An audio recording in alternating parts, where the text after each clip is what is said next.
Okay, yeah, I'll mute. And then just tell me when it's my turn to speak and I will. Yeah, thank you. Hello, welcome, neighbors and friends. This is Faisal Hassan, your member provincial parliament for York South-Weston. Tonight we have community meetings, an emergency vaccination town hall meeting in our community. Before we begin, I would like to first acknowledge the land that we know, York South-Weston, is a traditional territory of many nations, including the Mississaugas of the Credit, the Anishinaabe, the Ojibwe, the Haudenosaunee, and the Wendat peoples, and is now home to many diverse nations, Inuits and Métis peoples. Welcome, folks, and welcome to everyone joining us for this important discussion on vaccine rollout in our community. Our riding of York South-Weston is designated as one of the high-risk hotspots. Is home to many essential workers and residents who don't have the ability to work from home or spend hours lining up or trying to reserve a vaccine appointment online or by phone. The government has treated our community as an afterthought and failed to provide the resources required to keep our community safer. As I have opposed the government's approach, I have been sure to offer ideas and opportunities for the government to put us on the right path to recovery, including permanent testing and vaccine facilities and targeted workplace vaccinations. Many of those ideas were generated from the community members like you. It is in this spirit that we are holding tonight's a meeting as we move into a vital moment of the vaccine rollout. Hearing your thoughts and working with you on the community-led response that treats South-Weston with the respect it deserves. Thank you. Those of you who are also joining us online from Instagram and YouTube and Facebook and also and Twitter. Welcome. And folks, those who are not speaking, please mute your lines so that also we'll be able to also hear each and every one of you when you speak. So welcome first those who have came a little bit earlier to have the first opportunity to speak first. And I welcome first the also first, and please mute your phone, folks who are not speaking. Fiona? Hi, everybody. I actually live just outside of York South-Weston, but I used to live in the area and I have many friends living there. So I'm listening to kind of get some information for them and to just help them out with booking their vaccines. So I really look forward to it. Thank you for hosting this. Thank you for joining us tonight. And also, I will also welcome first, I believe, Leanne, who is waiting patiently. Hi there. My name is Leanne Elnicki, and I'm a resident of 2464 Weston Road. I've lived in the community, this year will be 11 years. And I have been very vocal as of late and very involved in not only trying to get my neighbors vaccinated, but to see vaccine equity for our neighborhood and just to make sure that we're being paid attention to. That has been a priority for me. So I'm really happy to be here and I can't wait to share some ideas. Fantastic. Thank you for joining us. And thank you also for your contribution to our community. Folks, in order to hear everyone, I want everyone to also, if you're not speaking, please mute and also unmute. And I'll go around those who came first, and I'll ask Brandon actually is waiting patiently. Welcome, Brandon. Thank you, Faisal. Thank you, everyone, for joining tonight. I am excited to share some ideas with the group on what we should do to get more vaccines into people's arms, and I hope this emergency meeting does go far and addresses our concerns for the community. Thank you. Thank you. Thank you for joining us. And quickly to Frank. Hi, everybody. I'm Frank. I'm a local community member. I've been here for about 31 years. And I've seen this community transform throughout these decades. And as expected and unfortunate, we have not been adequately helped throughout the COVID crisis, financially, through testing, through vaccinations. And thankfully, we've got Faisal on our side, continuously fighting for us. With that being said, I've visited a few local pop-up sites. Thankfully, they're being run by very, very capable people. And however, it would be nice, honestly, to have a permanent vaccination site for people here in York South-Weston. Thankfully, there's a few online communities that are working to help raise awareness of vaccination pop-up sites so that people in the M9N, which is my postal code area, is adequately served. I know that M6M and M6N area codes, where I have friends living in, are also hotspots that require vaccination. And despite, having a few thousand available a day, it's still not enough to get our communities their first dose. And thank you, Faisal, for having me here. Thank you. And I think, Pamela, you can mute your line and also the other person as well to make sure that we can hear people clearly. And those also are joining us on YouTube, Twitter, Instagram, welcome. And I know that patiently Michael is waiting. Van Spike, quickly, you can introduce yourself. Hey, I'm Miko. I'm not a resident of York South-Weston, but I have friends that live in that riding. But my obligation is to attend as many meetings from opposition MPPs, whether it be Liberal, Green, NDP, to try and help adults with disabilities in all ridings get vaccinations. I know as someone with autism, I've struggled to get a vaccination. I was finally able to book my first vaccine for next week, so I'm very excited and hopeful about that. And I just want to thank Faisal for letting me join this meeting and advocating for the Ford government to get more vaccinations in the arms of adults with disabilities. Well, thank you. Thank you for joining us tonight. And folks, I know that we don't have a permanent vaccine location. I know M6L is also one of our postal codes that are also don't have any pop-ups yet happening, and we need also our community here in York South-Weston to have access to vaccines, and there are many issues. I'll bring here Teresa, who is also I think lives M6L.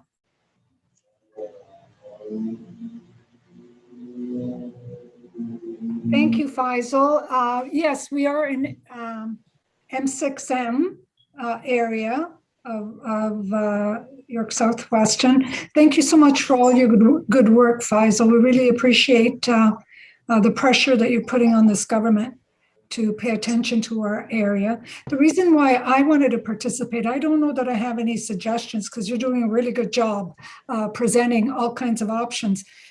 But the reason I wanted to listen in is because we had such a difficult time in our household getting vaccinated. And we literally had teams of people working at finding vaccination appointments for our family. And I can't even imagine what it must be like for people who don't have access to computers, who don't have a team approach because there isn't a team around them to help them get that appointment. So it really concerned me. It really concerned me because ultimately we were all able to get vaccinated one way or the other, but it should not be that hard. It should not be that hard. Absolutely. And I've got some feedbacks from the provincial bookings. Someone actually in our community have been waiting the line for almost about 20 minutes, trying to book her appointment. And then finally they say, we cannot read your health card, so phone us, you know. Oh, She phones back and everything, appointment was booked. But if that option was early on, would have been easier. So we need a clear communications right on, so that people, when they are, booking, so there's not waiting that long, and then you've been told your health card is not working. Why would it be an issue if you put your postal code, your address? It should move quickly. ultimately, you don't even need the card. Didn't you say in your communication that they don't even need? But when they are registering on the provincial website, it asks us so that this person was asked to put your health card, and the health card, they said, oh, so it's not recognizing it. So call back, phone. So that's another issue. Come back to you, Mikhail. I will give also just introduction to folks. I think I'll bring to Sifio. Hello there. Hi. Hi, we've had some recent conversations in the past. My name is Fiorella, Yeah. and my concerns about the vaccine is I think people should have an option of which one they want to do, whether it's the Pfizer or the other one, because I hear a lot of stories about the clots and people dying from the other one. So I think people should have an option of which one they want to do. Absolutely, I agree with that, and that's a good point. And I think that's why it's not a mandatory. I think that's important that people get educated, have options as well. I agree with you on that. And I also have, it's not part of this, but I also do have a concern that people that are disabled, that are on disability, are not receiving enough help. And absolutely, you're right. Quickly, thank you. We'll come to your ideas a little bit later. I'll bring Pamela, who's also waiting patiently.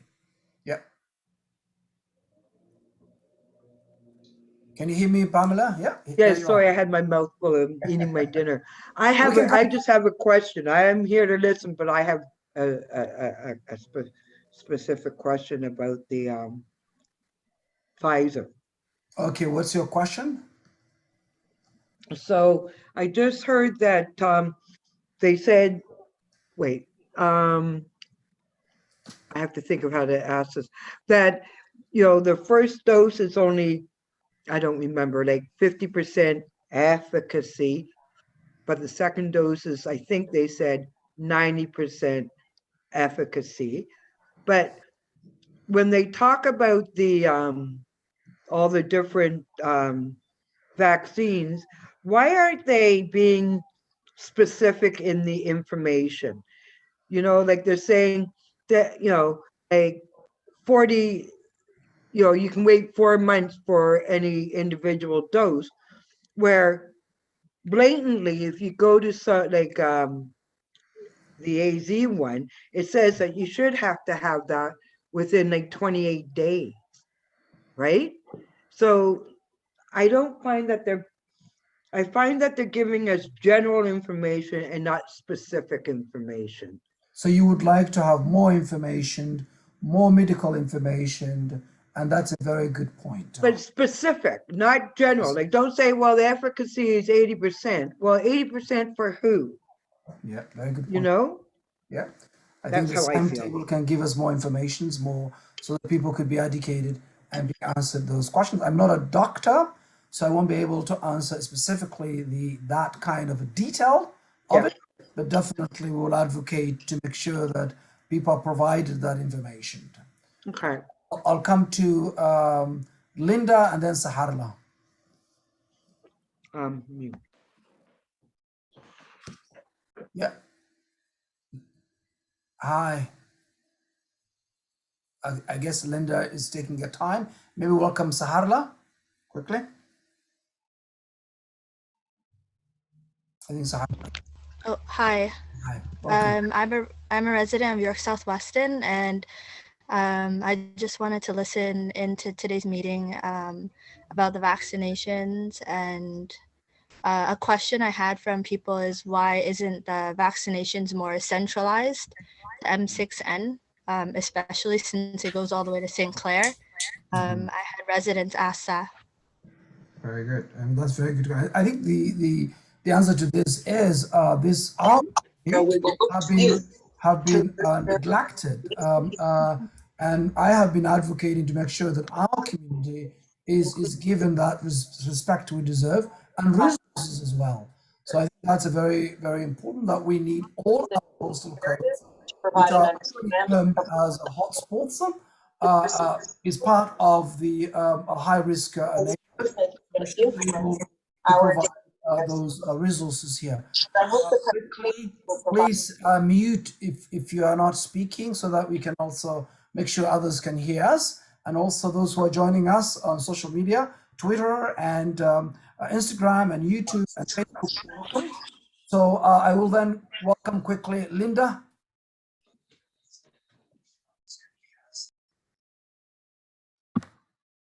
Yep. Well, while we wait, Linda, we welcome then Lara.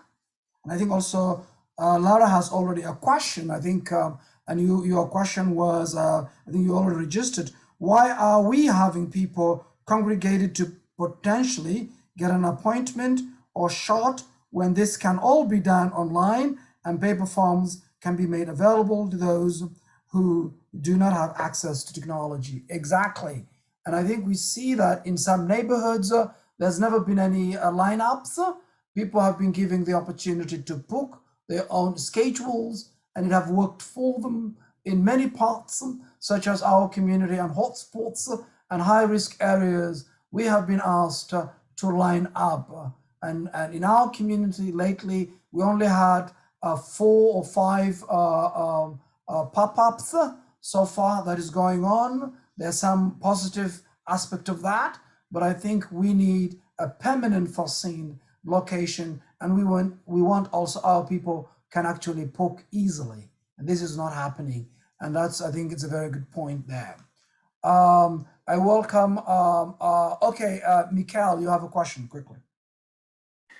Yes. So one of the people on here was talking about like the AstraZeneca and the blood clots and like the different vaccines and the efficiency of all of them. But for those who might not know, the AstraZeneca vaccine is only for people, the last I checked, 40 and up. So I'm 26, so I don't fall under eligibility for the AstraZeneca. I only fall for like Pfizer, Moderna, or Johnson & Johnson. I'm hoping, and again, I agree with the person who said you should get the choice of what vaccine. I was able to book my vaccine very easily last night at the Metro Toronto Convention Center for next week, Thursday, and they didn't ask for my health card information at all. They just said, book your appointment and then just show up. And so they just wanted my email address, my home address, my postal code, and my first name and last name. That was it. And it was very easy for me.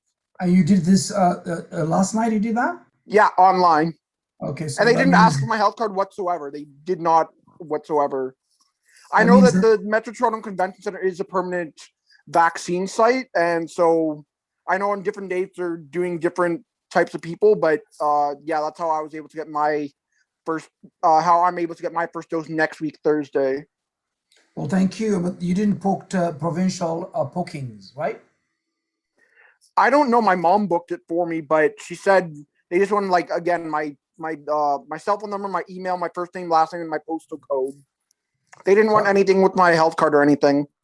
Okay, thank you. So it looks like you booked a different system they have probably, but we'll figure out why that some folks are asked on the health card and you haven't. Thank you. I'll send you the bulletin that I got from my mom in Facebook Messenger after this. Well, thank you very much. Now I'll welcome Sean. Sean, did he left? Yeah, we'll come back to him later. Okay, Geraldine.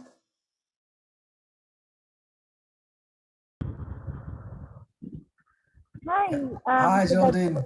One, sorry, I'm just one to listen. I'm here at the neighborhood at Weston and Sydney Belfry. I just want to hear just my person regarding what it is. I think we can't hear you clearly. Maybe you can come to the mic, probably. Yeah, so we can hear you.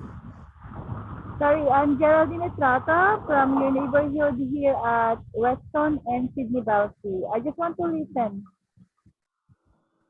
Thank you. Thank you. Appreciate that. And if you have any suggestions also, well, we welcome. I welcome Joe quickly to say a few words. Hi, Joe. Hi, you speaking to me? Yes, please. Yeah, welcome you. Yes, hi, I'm just received your email, so I'm just here exploring. But I agree with I was intrigued with some of the issues, specifically. I'm a teacher as well in the community, H.A. Alexander. So I'm not keen on the. It's been a struggle, a bit of a struggle to do the online learning, and it's been okay, but it's I feel like a lot of kids are getting kind of just lost in the shuffle and slipping between the cracks, and so I would like I don't like the trend that it's going into the education is going in with this current government, and I feel I'm not sure if our union will be doing enough to kind of combat that, but so that was the main issue. Sorry, I was in and out here, but I'm listening. Right, very good. Well, thank you very much. And I think the Metro Convention is part of the provincial booking system. So that means updated.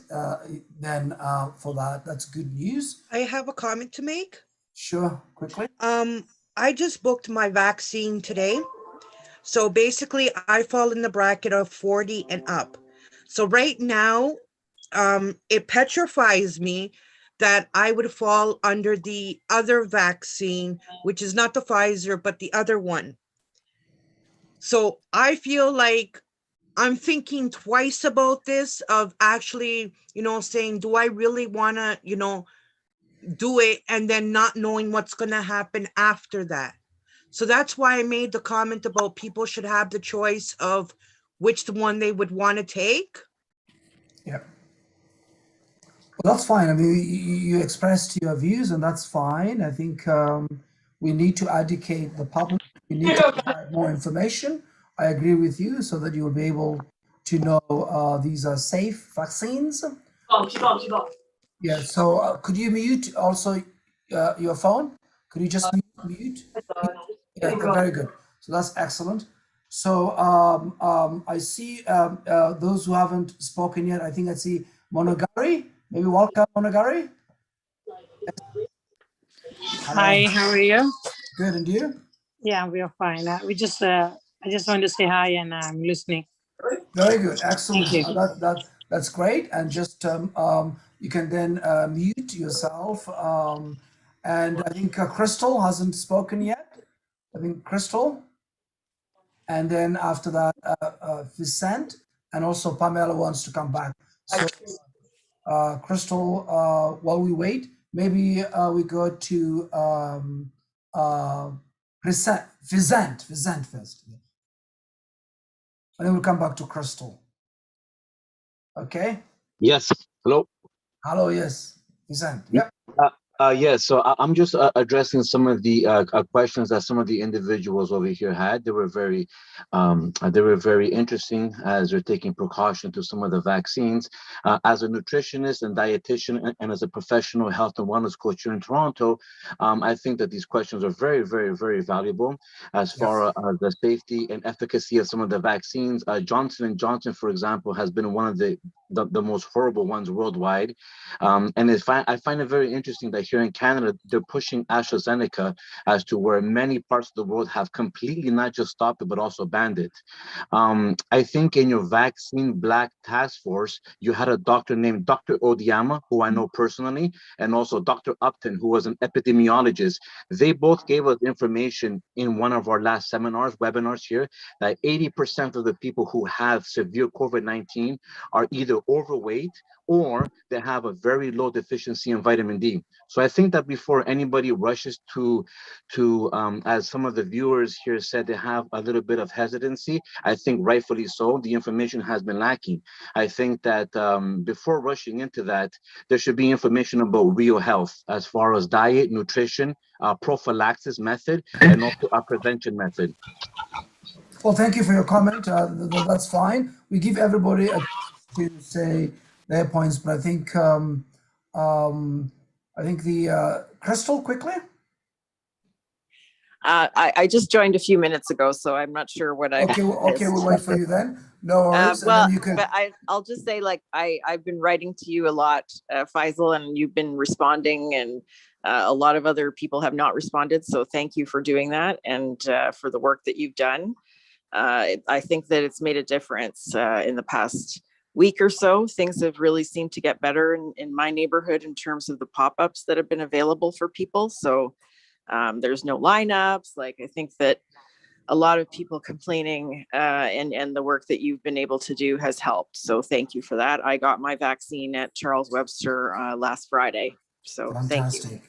Well, thank you very much. And that's why I think we need to do more because this could have been happening, could have happened a long time ago. But still, we need more to do, and we need also your inputs.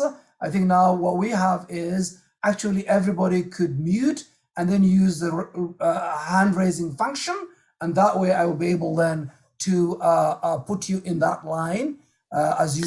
I'm going to log off. So bye, Faisal. Bye, everyone. Bye. Thank you for your contribution. Quickly, I'll welcome Zainab, then Brandon, then Leanne. Zainab.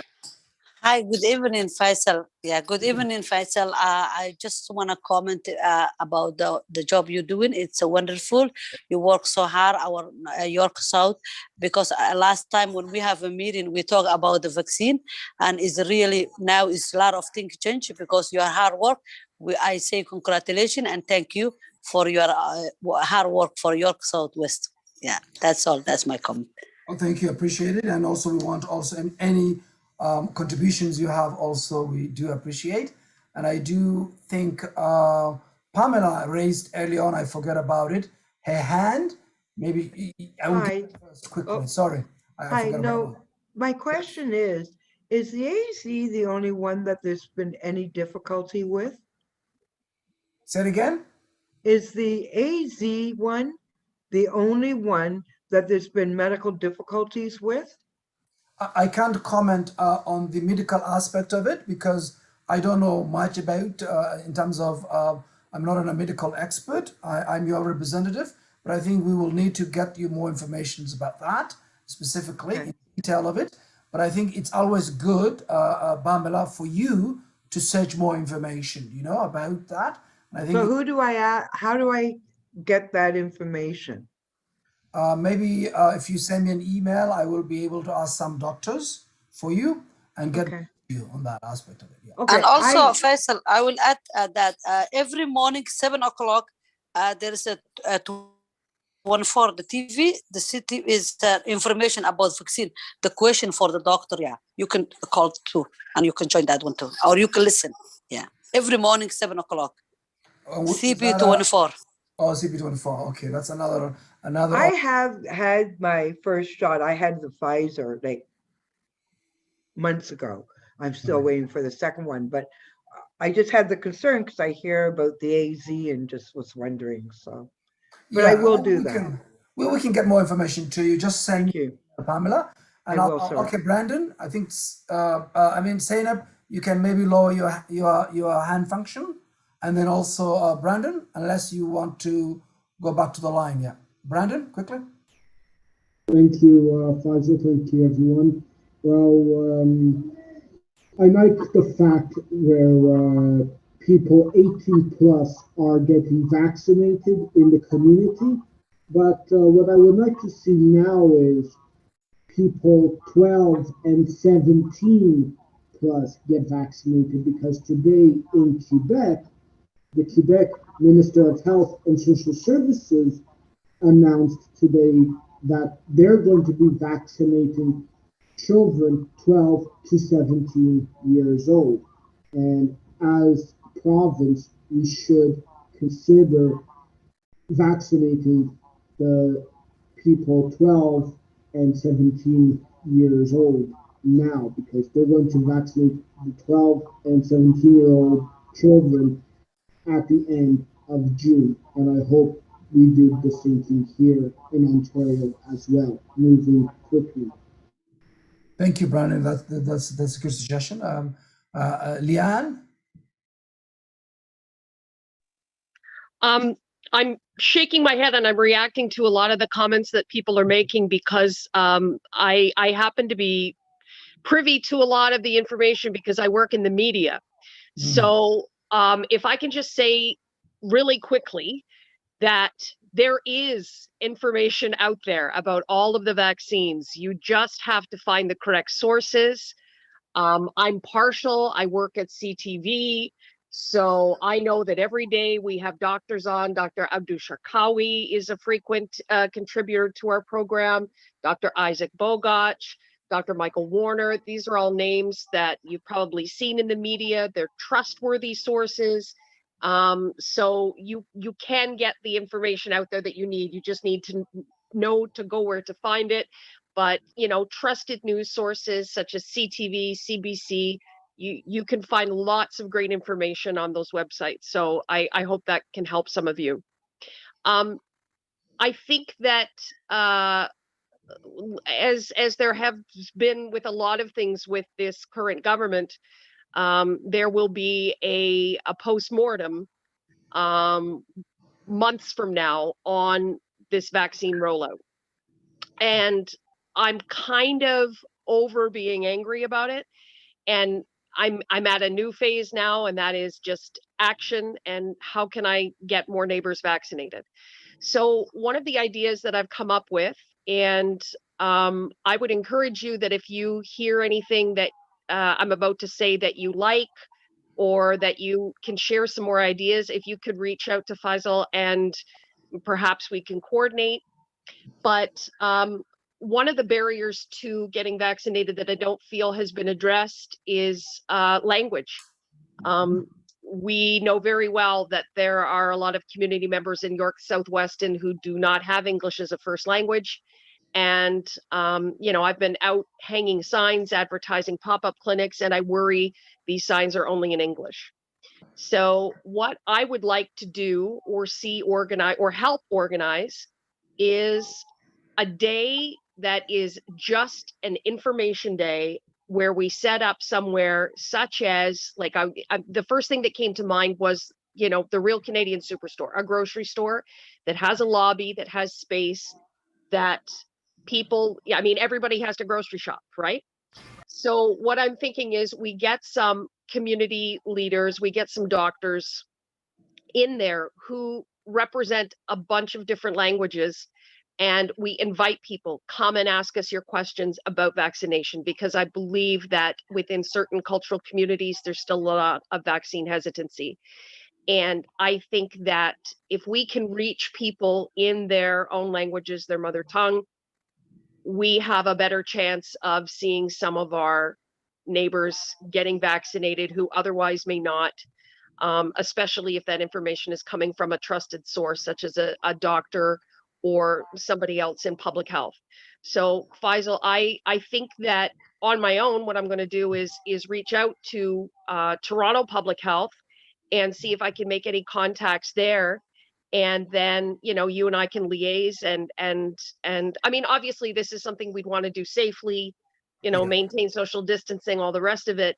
Yeah. But like I said, there are a lot of people out there that still have questions, who still have concerns, but to be able to answer those questions and concerns and then help them make appointments in their own language, might be a big benefit, I think, to a lot of people. I know even the building where I live, we have a lot of Spanish speaking individuals. So, for them to be able to ask a doctor or nurse or public health person in Spanish, the questions that they have, that might be something that was beneficial. I look forward to hearing what people think of that idea. I think that's a great idea, Leanne. And I know that the Unisom right here in our community, Jane Hub, is part of now participating with the Women's College Hospital.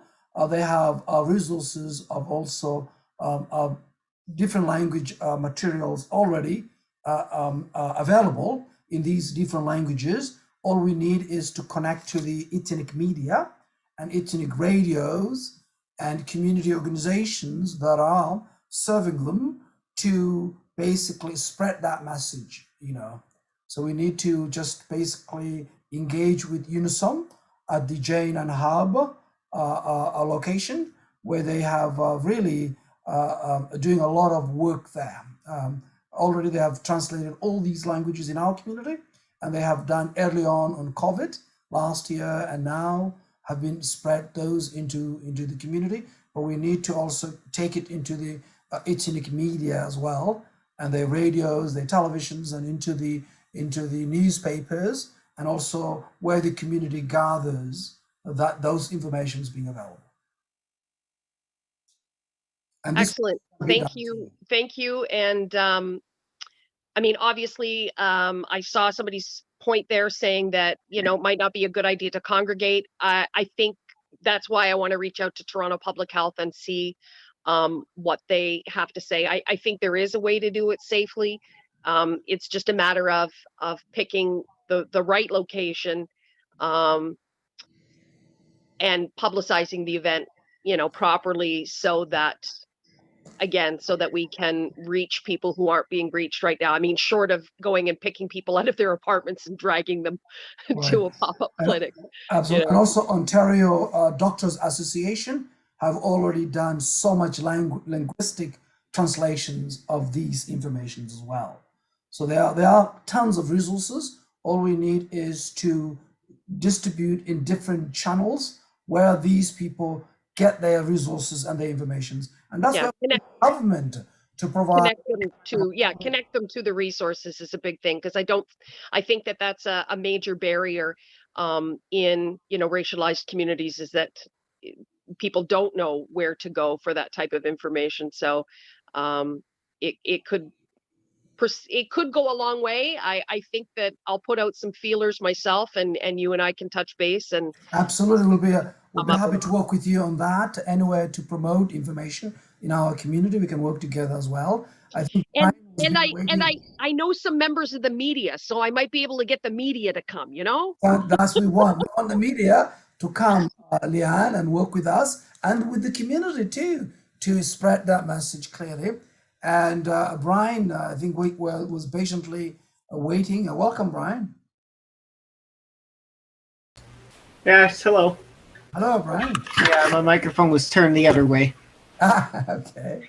It's one of those, if my webcam's a bit choppy, that's just the way it is. That's the microphone. It's choppy on my end, but it's probably not choppy on your end. It's one of those webcams you can get on eBay that are the size of a dime. It's not always the best, but the audio, if it's going to be okay, that's the good thing. Yeah, you're okay. We can hear you. Do you have anything to say, Brian? Are you just joining us to listen?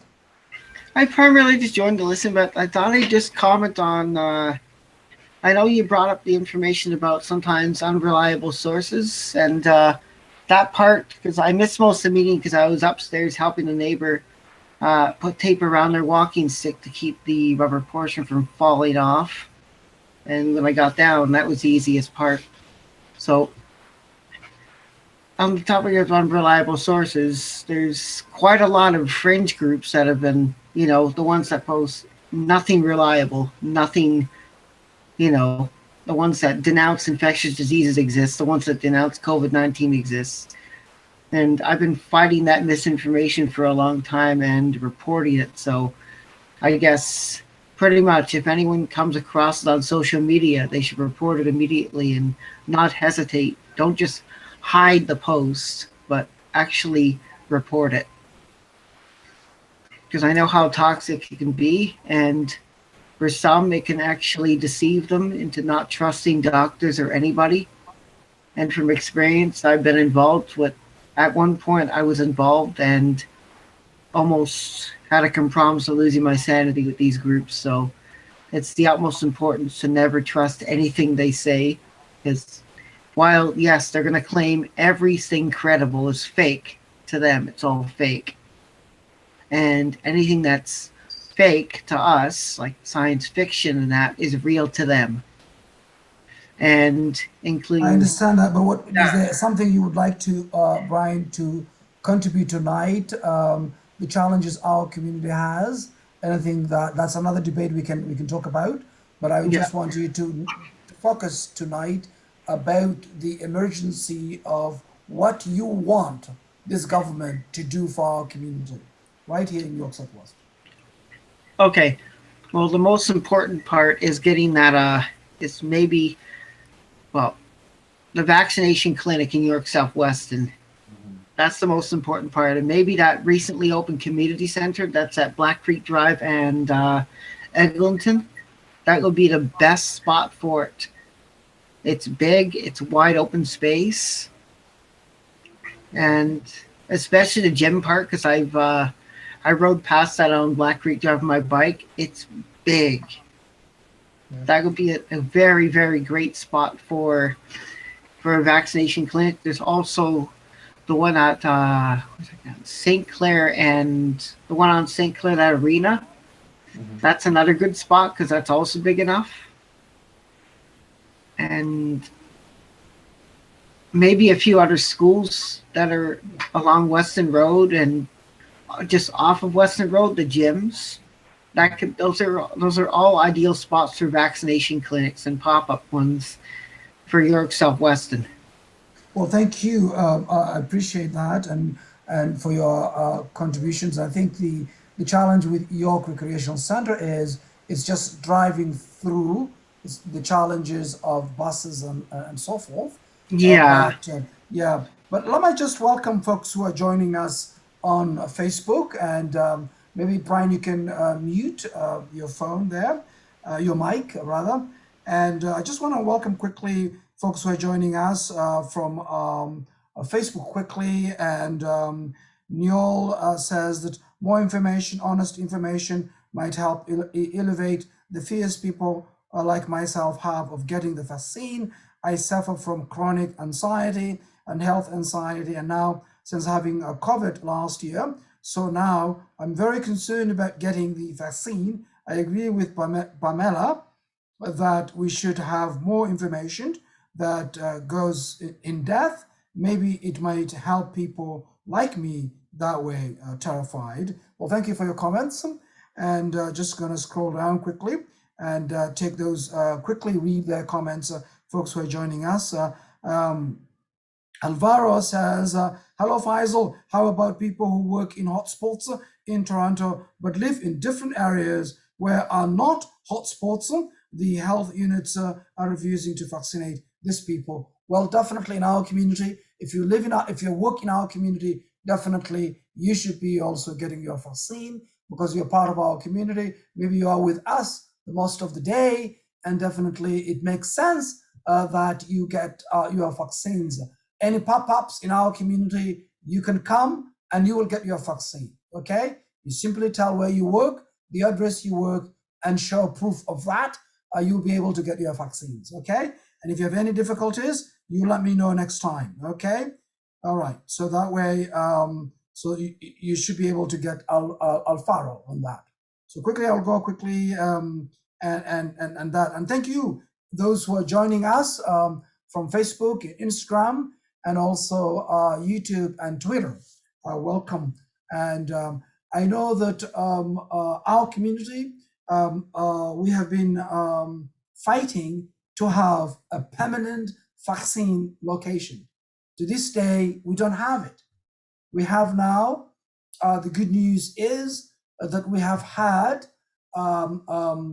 pop-ups this week, starting last week, I think 4 days ago, started at the Charles Webster School, and then now George Harvey with Women's College Hospital, which I also said that they have been very creative and really fantastic. When people line up, they have never turned them away. They give them a ticket so that they make sure that they come next time and they get their vaccines.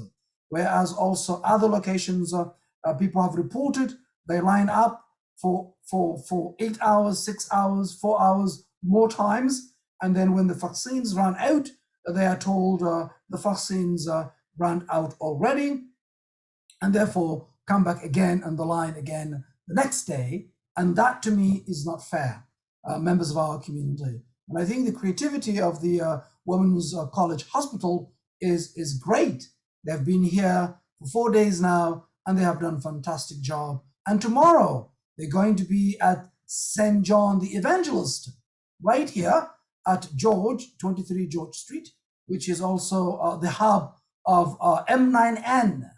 That is also something we welcome tomorrow and Saturday as well. And also the community place and the community place hub is also continuously doing that as well, today, tomorrow, and also Saturday as well. So that's also doing the postal codes M9N, M6M, and also M9N, M6M, and M6N as well.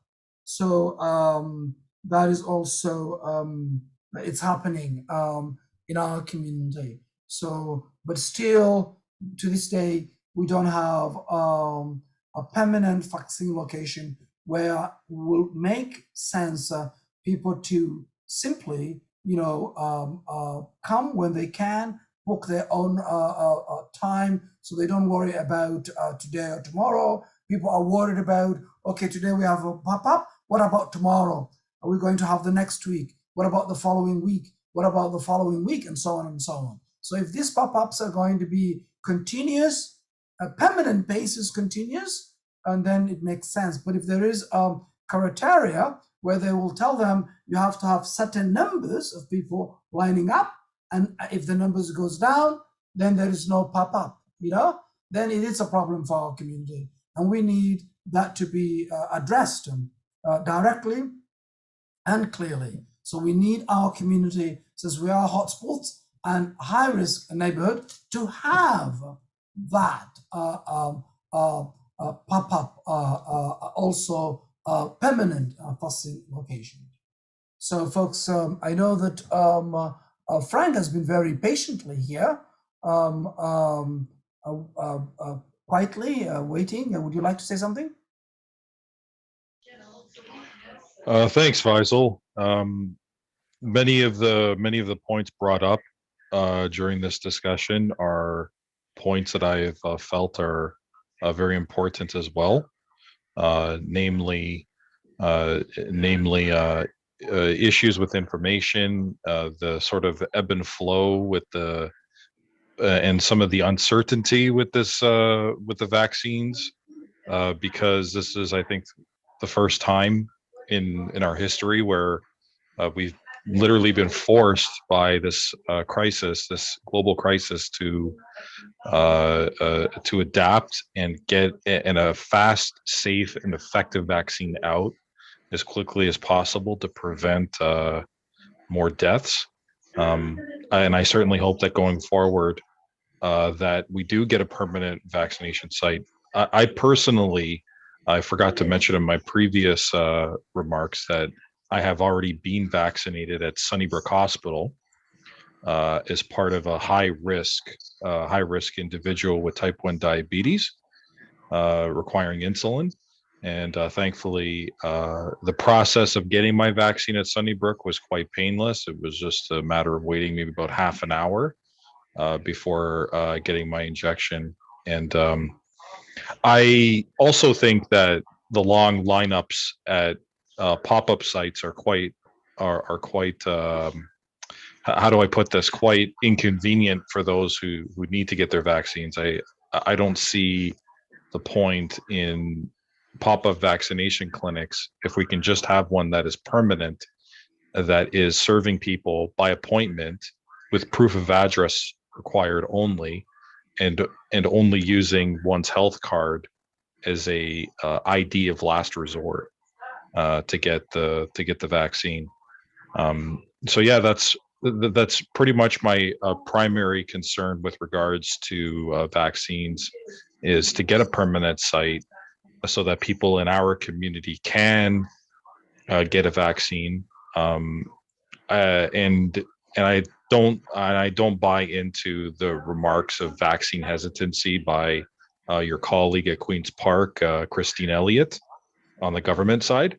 I don't buy the idea that vaccine hesitancy is a reason why some neighborhoods are not being prioritized. I agree with you, and I think the only hesitancy is lack of vaccines in our community. Quickly, I think in Instagram, Michael Raymond is saying that, hello, is there a vaccination clinic today at the Charles Webster? Yes, there is today, and they will be serving this evening until 8. So if you go there, you'll be able to get your vaccine there as well. All you need is to show if you have any any address, including our community, any M's will be able to receive their vaccines there as well, from 18 and above as well. So that's it, Ryan, Michael Ryan. Well, thank you. I know you're right. There is no vaccine hesitancy in our community. People want their vaccines. They do want it. But it took the government for how long to now provide pop-ups, but still people are lining up, and some folks are working. They don't have time to take off time work, and still this government doesn't pay paid sick days to this day. And that's also another issue. They are not being paid to go and get their vaccines. So a lot of them, the challenge is that they're working, because we have a lot of frontline workers here and essential workers, and their workers want them to be there at workplaces. And the workplaces now have been asked to pay instead of the government to pop-ups going to those locations where the workers are there, so they get their shots. So that too is not happening in our community. Many employers have contacted me to have a pop-ups in their workplace, but the government, especially the ministry, is not giving the green light that pop-ups being set up, and that's also the barrier that workers have. They don't have paid sick days when they get sick. They don't have a time off to get their vaccines. So if you have these long lines in our community, then many frontline workers won't be able to line up, because they will lose wages, and that will be difficult. And these are the people we want to give them their shots, because they're essential workers. These are the people who are taking overcrowded buses. These are people who are going to work as essential workers. So we need to revisit the decision to say that employer have to pay in order the pop-up to visit them in their workplaces, because in our community a lot of employer can benefit that, because they live in our community, and those who also live in our community can benefit that, and it's not happening. But also we want the government to pay paid sick days to workers, and now the government, Ford Conservatives, are saying 3 days, temporary, 3 paid sick days is available to workers. But that is temporary, it is inadequate, it's not good enough for workers. We want 14 days paid sick pay. And also, there has been a bill presented at the legislature by my colleague, Becky Sattler, from London West. We need this government to pass that bill. If you are sick, stay home. Stay home if you are sick. It is the bill we need to be implemented and to make it permanent, not just a 3-day temporary basis until the month of September. So that is not right. I know we have a couple of 6 minutes left on our time, and I see that that if any one of you wants to comment anything, please let me know quickly before we start concluding and taking comments from other folks who might be joining us on YouTube, Instagram, Facebook, and Twitter. Yep. I think the SMJ32058 hasn't say anything. Would you like to say something? No? Let me just see also if there's any comments here quickly. And folks, there's a lot of comments on the chat room quickly. And yeah, so those are the comments. Yeah, very good. But I'll just to see if anything needed sharing. Okay, so some folks, very good. So basically, very good. So if there isn't anyone to say anything, then I will welcome those of you who are joining us Twitter and also Instagram and Facebook. And I want to thank you. I know that many of you have joined this evening, and we've got some good ideas. And the consensus here is that we need a permanent vaccine location in our community.